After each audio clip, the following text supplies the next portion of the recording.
जय हिंद साथियों, स्वागत है आपको अपने यूट्यूब चैनल सक्सेस की 92 में। साथियों, कहा जाता है कि मित्र वही जो भीड़ में खोने ना दे और लक्ष्य वही जो रात में सोने ना दे। साथियों, आप यदि सोना की तरह चमकना चाहते हैं तो निश्चित रूप से आपको सोना की तरह तपना पड़ता है। आपका लक्ष्य यदि बीपीएससी जैसे बड़ी प्रतियोगिता परीक्षा को क्रैक करना है तो आज की इस वीडियो को आपको जरूर देखना चाहिए। आज के इस वीडियो में हम लोग पूरी तरीके से इसी बातों पर मंथन करेंगे कि बीपीएससी 64वीं एग्जाम से लेकर के 65वीं एग्जाम, 66वीं एग्जाम, 67वीं एग्जाम और 68वीं एग्जाम जो हुई है, अभी अब 69वीं के लिए आज से फॉर्म भराना शुरू हो चुका है। तो इसमें किस पोर्शन से कितने प्रश्न उठाए गए? साथियों, सफल वही होते हैं जो सही तरीके से पढ़ाई करते हैं। पढ़ना क्या है, क्या नहीं पढ़ना है, इस चीजों पर ज्यादा फोकस करके चलते हैं, वो आसानी से सफल हो जाते हैं। कम पढ़ करके सफल होते हैं। तो आज के इस वीडियो में पूरी तरीके से हम लोग जानेंगे कि हिस्ट्री से लेकर के history, geography, polity, economics, current affairs, Bihar special और सामान्य विज्ञान से लेकर के गणित और रीजनिंग में किन किन चीजों को हमें पढ़ना चाहिए, कहां से किस किस प्रश्न को, यानी किन किन चीजों को हम लोग को ज्यादा ध्यान देना चाहिए कि आसानी से हमारा बीपीएससी एग्जाम, जो पीटी एग्जाम में भी खास करके एग्जाम को मतलब निकालना है हमें, तो जो बीपीएससी का पीटी है वो आसानी से हमारा निकल जाए, इसके बारे में हम लोग जो है पूरी विस्तार से चर्चा करेंगे। और एकदम यकीन मानिए कि आप आसानी से सफलता प्राप्त कर लेंगे। इस वीडियो को देखने के बाद आप उस हिसाब से अगर अध्ययन अध्यापन करते हैं तो आपको सफलता प्राप्त करने से कोई रोक नहीं सकता है। अब देखिए, बात कर रहे थे थोड़ा सा बड़े ही मतलब जो है सो चुनिंदे चीज आपके समक्ष लाए गए हैं। अभी पहले आपके सामने में हिस्ट्री है। देखिए, हिस्ट्री में 3 पार्ट होते हैं, जिसमें आपको प्राचीन भारत, जिसको हम लोग एंशियंट हिस्ट्री कहते हैं, उसके बाद मेडाइवल हिस्ट्री होता है आपका जो मध्यकालीन होता है, और उसके बाद जो मॉडर्न हिस्ट्री हमारा होता है आधुनिक भारत और स्वतंत्रता का संग्राम होता है। ध्यान से अगर देखिएगा, 64वीं से लेकर के 69वीं तक का आपके सामने 68वीं तक का दिया गया है, और 69वीं तो खैर अभी होना ही है। तो 69वीं के बारे में तो हम लोग सिर्फ अनुमान लगा सकते हैं कि 69वीं में क्या पूछेगा। देखिएगा, बात करें प्राचीन भारत की 64वीं में, देखिए 3 प्रश्न पूछा है, और यहीं पर मध्यकालीन भारत का 5 पूछा है, और आधुनिक भारत का 23 प्रश्न पूछा है। ध्यान दीजिएगा कितने जबरदस्त तरीके से आधुनिक भारत से प्रश्न पूछ रहे हैं, इसको देखिएगा। यहां देखिए 65वीं में मात्र 4 प्रश्न पूछा है, और यहां 5 प्रश्न पूछा है मेडाइवल से, ये दोनों मिलाकर के 9, और इन दोनों का डबल यहां पर पूछा है मॉडर्न हिस्ट्री से आपका। यहां देखिए 66वीं की बात करेंगे तो 4 और 3 7, और यहां देखिए तो लगभग लगभग 2 गुना से भी अधिक यहां पे 17 पूछा है आपका ये मॉडर्न हिस्ट्री से। यहां पर अगर देखिएगा तो 67वीं की अगर बात करेंगे तो 4 आपका पूछा है ये आपका एंशियंट से, 4 पूछा है मेडाइवल से, और 15 प्रश्न पूछे गए कहां से, तो आपके मॉडर्न हिस्ट्री से। उसी तरह से यहां देखिएगा 68वीं की अगर बात कर लेते हैं साथियों तो 4 4 8,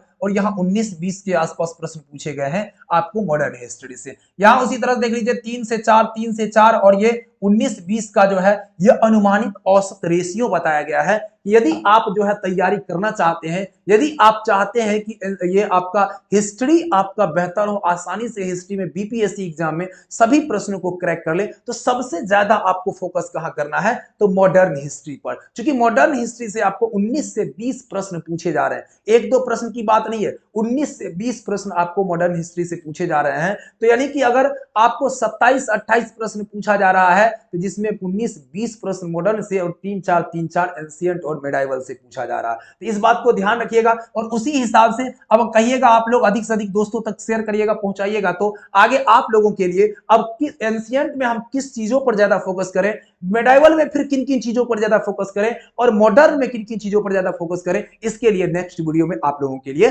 लाऊंगा। चलिए अब बात कर लेते हैं, थोड़ा सा देखिए फिर आगे बात कर लेते हैं इसमें। देखिए दूसरा अभी जो है, अब आपको ज्योग्राफी को देख लेना है। ज्योग्राफी में देखिए क्या पूछा जाता है। ज्योग्राफी में भी 3 खंड है आपके, ज्योग्राफी में 4 खंड है, यहां पर देख लेंगे। सबसे पहले जो है भौतिक भूगोल है, विश्व का भूगोल है, भारत का भूगोल है, पर्यावरण और पारिस्थितिकी है। यहां ठीक से अगर देखेंगे तो सबसे ज्यादा भारत के भूगोल से प्रश्न पूछे जा रहे हैं। भौतिक भूगोल से 1-2 प्रश्न पूछा गया। 68वीं में सिर्फ 5 पूछा गया। यहां पर देखिए विश्व की भूगोल से क्या पूछा गया, 3-5 इस तरह से, 3-5-2 इस तरह से पूछा गया, 4-5 ये है। उसके बाद भारत का भूगोल से पूछा गया 7-9-4-8-4-5-6। यानी भारत का भूगोल जो है देख लीजिए तो इन सब में से ज्यादा प्रश्न पूछा गया है। हम ऐसा कह सकते हैं कि इन तीनों को मिलाकर के जितना प्रश्न पूछेगा उतना केवल भारत के भूगोल से प्रश्न पूछे जा रहे हैं। यानी ध्यान दीजिएगा यहां पर तो आपको स्पष्ट हो जाएगा। देखिए 64वीं 65वीं 66वीं 67वीं और 68वीं सभी का औसत आपको यहां पर दिया गया है। 3 से 4 आपको जो है भौतिक भूगोल से प्रश्न पूछे जा रहे हैं, 4 से 5 आपका जो है ये विश्व के भूगोल से प्रश्न पूछे जा रहे हैं, 5 से 6 आपको जो है ये आपको भारत के भूगोल से पूछे जा रहे हैं और 1-2 मात्र जो है पर्यावरण और परिस्थिति से प्रश्न पूछे जा रहे हैं। तो ज्योग्राफी का जो है ज्योग्राफी से कुल मिलाकर के देखें तो 14 से 15 प्रश्न पूछे जा रहे हैं, मात्र 14 से 15 प्रश्न पूछे जा रहे हैं। वहां पर 28-29 प्रश्न पूछे जा रहे थे हिस्ट्री में और उसका आधा प्रश्न ज्योग्राफी से पूछा जा रहा है। ठीक है, अब आगे देखिए तीसरा जो हमारा खंड है वो तीसरा खंड क्या है हमारा, ये राज्य व्यवस्था है जिसको पॉलिटी हम लोग कहते हैं। पॉलिटी में किन किन चीजों पर ज्यादा फोकस करना है ये बहुत बड़ी बात है। देखिए हर एक चीज को नहीं पढ़ना है, यानी कि संविधान का स्वरूप, संविधान का स्वरूप अर्थात जो हमारा 1946 ईस्वी में संविधान बनना शुरू हुआ था और वो तैयार हुआ था, जो 1946 के बाद जो वो तैयार हुआ था 1900 जाकर के 50 में लागू हुआ, 1949 में तैयार हुआ। तो ये जो बीच का जो ड्यूरेशन है इसमें संविधान जो बना तो उसका किस तरह का ढांचा था, किस मतलब कहाँ क्या सब चीजें थी, तो उसके बारे में आपको जो है प्रश्न पूछे जा रहे हैं। उसके बाद संसद की संरचना, संसद में आपको लोकसभा राज्यसभा के साथ राष्ट्रपति आपका आ जाएगा और ये जो है संसद में आपको लोकसभा राज्यसभा और राष्ट्रपति इसको पढ़ लेना है। इससे भी एक दो प्रश्न पूछे जा रहे हैं आपको। देखिए मूल अधिकार, नीति निर्देशक तत्व और मौलिक कर्तव्य को अगर ठीक से पढ़ लेंगे यहां से एक प्रश्न कहीं न कहीं एक दो करके ये भी आ रहा है। उसके बाद कार्यपालिका और विधायिका की बात कर लेते हैं। कार्यपालिका और विधायिका में आपको आ जाता है जैसे कि जो मुख्यमंत्री हो गए, प्रधानमंत्री हो गए, इन सब का जो कार्यकालिक होता है, विधायक हो गया, ये सब जो आता है इन लोगों का जो मंत्रिपरिषद है तो उसमें जो कार्यपालिका और विधायिका उसके अंदर आ जाता है। इससे प्रश्न देखिए 3-2-1-2 इस तरह से पूछे गए हैं। और यहाँ देखिए न्यायालय, जो न्यायपालिका हमारा है इससे भी प्रश्न पूछे जाते हैं। ठीक है, उसके बाद पंचायती राज व्यवस्था जो आपका है यहां से और विधेयक और अधिनियम से प्रश्न पूछे जाते हैं। तो कुल मिलाकर के अगर देखें तो पॉलिटी में भी कुछ सीमित चीजों को पढ़ना है और उसको अगर ठीक से अगर इन सब चैप्टरों को कवर अगर कर लेते हैं तो आपको देखिए 9 से 10 प्रश्न ये कवर यहां से हो जाता है और पॉलिटी आप आसानी से कवर भी कर लेते हैं। पॉलिटी में बहुत ज्यादा आपको परेशानी भी नहीं होता है। ठीक है, लेकिन इसको लगातार, चूंकि देखिए आप इतने बड़े एग्जाम को क्रैक करने जा रहे हैं तो इतने बड़े एग्जाम को क्रैक करने के लिए अध्ययन तो करना ही पड़ेगा ना, तो मेहनत तो करना ही पड़ेगा। तो ये है आपका कुल मिलाकर के जो डाटा है यहाँ पर पॉलिटी में, आपको इन सब चीजों पर ज्यादा ध्यान देना है। अब अगर बात कर लेते हैं अर्थव्यवस्था में, तो अर्थव्यवस्था से भी 12-14 प्रश्न पूछे जाते हैं। अब 12-14 प्रश्न तो पूछा जाता है लेकिन किन किन चीजों पर हमें ध्यान देना है ये ज्यादा महत्व रखता है। नहीं, कहां पे देख लीजिए, ये आपको योजना और विकास मध्य जैसे दिया हुआ, योजना और विकास से देखिए कभी 7 प्रश्न 64वीं पूछा था, 5 65वीं में, 5 66वीं में, एक प्रश्न 67वीं में और 2 प्रश्न 68वीं में। तो औसत जो लगाया गया है तो ये 2 और 3 का औसत आ गया, इधर जाके घटता चला गया है 1-2 तो आप कम से कम 2-3 तो मान सकते हैं पूछेगा ही। बैंकिंग से प्रश्न पहले पूछा जाता था, अभी से कुछ ये पिछले 2 एग्जाम से पूछा नहीं गया है।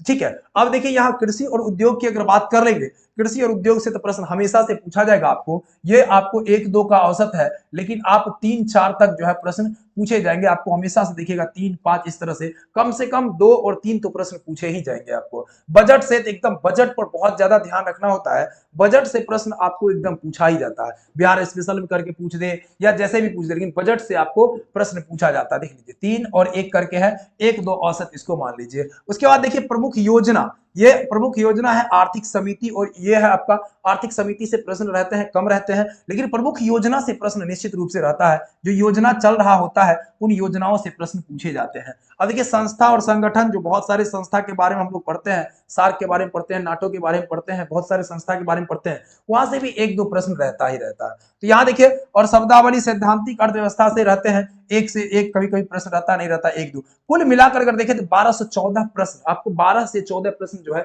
आपको अर्थव्यवस्था से भी पूछे जाते हैं। ठीक है, तो इन बातों को भी आप ध्यान रखेंगे। अब आ जाइए आगे, देख लीजिए आगे आपका है, ठीक है, आगे हमारा जो आता है देख लीजिए अर्थव्यवस्था के बाद वो साइंस आएगा, सामान्य ज्ञान एवं समसामयिक, करंट अफेयर्स है। ठीक है, ठीक है, देखिए करंट अफेयर्स है आपका। करंट अफेयर्स बहुत ज्यादा पूछा जा रहा है। एवरेज अगर देखिए तो 28 से 30 प्रश्न के जो है औसत हैं करंट अफेयर्स के, 28 से 30 प्रश्न। अब देखिए जैसे कि नहीं, ये हमारा सामान्य विज्ञान आ गया, नहीं सामान्य विज्ञान आ गया। चलिए विज्ञान को देख लेते, पहले करंट था, करंट को ही पहले देख लेते हैं। ठीक है, ये विज्ञान आ गया हमारा, तो देख लीजिए, अब ये सामान्य आपका ज्ञान और समसामयिक मुद्दे हैं जिसमें 24 से 25 प्रश्न आपको पूछे जा रहे हैं। देखिए अंतरराष्ट्रीय, ये 64वीं में 9 गो प्रश्न पूछा, ये 65वीं में 11 गो, 66वीं में 12 गो, 9 गो, 8 गो। तो एवरेज देखिए 8 से 9 प्रश्न, यहाँ आपको 7 से 8 प्रश्न दिखाए जा रहे हैं। 7 से 8 9 प्रश्न ये आपको अंतरराष्ट्रीय मुद्दों से, और राष्ट्रीय मुद्दों से आपको कितने प्रश्न पूछे जा रहे हैं? 9, 8, 6, 8, 7, देख लीजिए ये 8, 10 इस तरह से प्रश्न पूछे जा रहे हैं। और ये इसका जो औसत देखेंगे, ये औसत जो है आपको 8 से 10 औसत हो जाएगा। ठीक है, कितना? 8 से 10 प्रश्न का ये औसत है। किसका? तो राष्ट्रीय से। खेल कूद से तो 1-2 प्रश्न पूछे ही जाते हैं आपको, खेल कूद से 1 से 2 प्रश्न पूछे जाएंगे। अवार्ड जो मिलता है, ठीक है, बहुत सारे अवार्ड है। अवार्ड जो मिलता है, जैसे मान लीजिए आपको अवार्ड में भारत रत्न अवार्ड हो गया, जैसे आपको जो कई तरह के खेल रत्न पुरस्कार हैं, उसमें ज्ञानपीठ पुरस्कार है, इन सब अवार्ड जो मिलता है, ये भी 1-2 प्रश्न इससे भी पूछे जाते हैं। विविध से आपको पूछे जाते हैं 4 से 5 प्रश्न। कुल मिलाकर के अगर करंट देखें तो 24 से 25 प्रश्न इधर से करंट रहते हैं, और बाकी सब पॉलिटी में भी करंट से रिलेटेड रहते हैं, बजट वगैरह से, तो वो करंट में ही आपको गिनती हो जाता है। ठीक है, उसके बाद बिहार स्पेशल में भी कुछ करंट से रिलेटेड चीजें रहती है। तो यहां पर आप देखेंगे तो 24 से 25 प्रश्न आपका करंट से पूछा जाता है। इस खाका को आप देख लीजिए, इन मुद्दों को आप देख लीजिए, और इन मुद्दों को निश्चित रूप से आप लोग इस पर तैयारी करिए, आपकी जो है सफलता है सुनिश्चित हो जाएगी। अब देखिए सामान्य विज्ञान में भी 28 से 30 प्रश्न पूछे जाते हैं, लेकिन विज्ञान में फिजिक्स, केमिस्ट्री, बायोलॉजी ये 3 पार्ट होते हैं। अब किसमें कितना प्रश्न पूछा जाता है? औसतन सभी में बराबर प्रश्न पूछे जाते हैं। ठीक है, औसतन अगर देखा जाए तो 10 के आसपास सब में रहता है। जैसे देखिए यहाँ पर 67वीं में 10, 10, 10 तीनों में पूछा है, 10 दिया 30। 68वीं में देखिए 10, 10, 10 पूछा है। तो एवरेज आप मान सकते हैं कि 10, 10, 10 फिजिक्स, केमिस्ट्री, बायोलॉजी तीनों से पूछेगा। तो तीनों में आप देखिए यहाँ पर 9, 8, 8 पूछा था, यहाँ 2, 10 और 8 पूछा था, 9 और 10 और 12 पूछा था। तो कुल मिलाकर के 20, 28, यहाँ पहले 20 था, 28, 28, 30, 30, 28। तो 28 से 30 प्रश्न एवरेज आपके साइंस से भी रहता है। ठीक है, अब देखिए ये आपको 28 से 30 हो गया साइंस से। आपको किन किन चीजों पर ज्यादा ध्यान देना होगा तो आसानी से आपको सफलता मिल जाएगा। ये भी आप समझ रहे होंगे कि साइंस को अगर अच्छी तरीके से पढ़ें तो आपको जो है आपका सफलता एकदम निश्चित रूप से सुनिश्चित हो जाएगा। साइंस पढ़ें, मॉडर्न हिस्ट्री को पढ़ लें, उसके बाद जो आपका पार्ट है पीटी निकालने के लिए, ठीक है, पीटी निकालने के लिए ये बातें हो रही है। ठीक है, मेंस के लिए नहीं। अब देखिए अंक गणित, बीज गणित, पाई चार्ट, और ये देखिए बस कुछ ही चीजों को पढ़ना है। अंक गणित के अंदर बहुत सारे चैप्टर आ जाते हैं, कैलकुलेशन वाले जितने चैप्टर हैं सब आ जाते हैं। बीज गणित में आपको a + b का होल स्क्वायर वाला जो आता है, एक्स वाई एक्स, ये चर अचर वाला आ जाता है, रैखिक समीकरण वगैरह वाला आ जाता है इसमें। ठीक है, पाई चार्ट में आपको जो रहता है चित्र वाला आ जाता है। ठीक है, ये इतना परसेंट, ये इतना परसेंट, ये वाला आ जाता है, और कूट, श्रेणी, गणितीय चिन्ह, ये सब वाला जो रहता है। कुल मिलाकर के अगर देखिए तो रीजनिंग और गणित मिलाकर मात्र 9 से 10 प्रश्न पूछे जाते हैं, और हल्के प्रश्न पूछे जाते हैं। तो गणित में और रीजनिंग में बहुत ज्यादा दिक्कत तो होता ही नहीं है। आसानी से आप प्रीवियस ईयर के प्रश्नों को सॉल्व कर लेंगे तो उसी से आपका गणित और रीजनिंग का काम खत्म हो जाएगा। प्रीवियस ईयर में जितना दिया हुआ उसी को पढ़ लीजिए, कई वर्षों का, उसी से काम खत्म हो जाएगा। ठीक है, अब देख लीजिए आपका बिहार स्पेशल आता है, लास्ट पॉइंट ये आता है बिहार स्पेशल में कहां से कितने प्रश्न उठाते हैं। बिहार का इतिहास जो आपका है, बिहार का भूगोल है, बिहार की अर्थव्यवस्था है, बिहार का बजट और आर्थिक सर्वेक्षण है, और बिहार की विविध, देखिए ये बजट जो आ गया ये भी तो करंट अफेयर से ही ना आ जाता है, और सर्वेक्षण बिहार की विविध जानकारियां जो आ जाता है इसके अंदर। तो ये जो है आपका देखिए 25 से 27 प्रश्न बिहार स्पेशल है, 25 से 27 प्रश्न मायने रखता है। अब देखिए अगर करंट अफेयर्स को आप देखिए, पहले देखिए आप मॉडर्न हिस्ट्री पर ध्यान दीजिएगा। मॉडर्न हिस्ट्री को यदि आप देख लेते हैं ठीक से, तो वहां से कितने प्रश्न, 28 से 30 प्रश्न आपको जो है, सॉरी 20 से 22 प्रश्न आपका मॉडर्न हिस्ट्री से आ जाता है। उसके बाद आपको देखिए जो साइंस आप पढ़ लेते हैं तो लगभग 30 प्रश्न वहां से आ जाता है। आप बिहार स्पेशल पढ़ लेते हैं तो 25 से 27 प्रश्न यहां से आ जाता है। आप करंट अफेयर्स पढ़ लेते हैं तो 25 से 30 प्रश्न यहां से आ जाता है, और यही सब मिला करके देखिए तो लगभग 100 प्लस आपका यहीं पर टारगेट हिट हो जाता है, 100 से अधिक यहीं पर हिट हो जाता है। और आपको जो है जब भी देखते हो बीपीएससी का जो कट ऑफ वगैरह होता है वो बहुत ज्यादा नहीं भागता है, 5 ऑप्शंस वाले होते हैं, निगेटिव होते हैं, तो वो लेकर के आपको लोअर लेवल पर आ जाता है, और वो लगभग आपका कितना तो 82, 84, 85, 86, 90 तक जाते जाते इसका कट ऑफ बन जाता है। तो ये आप आसानी से अगर सफलता चाहते हैं तो इन 4 चीजों पर बहुत ज्यादा फोकस करिए,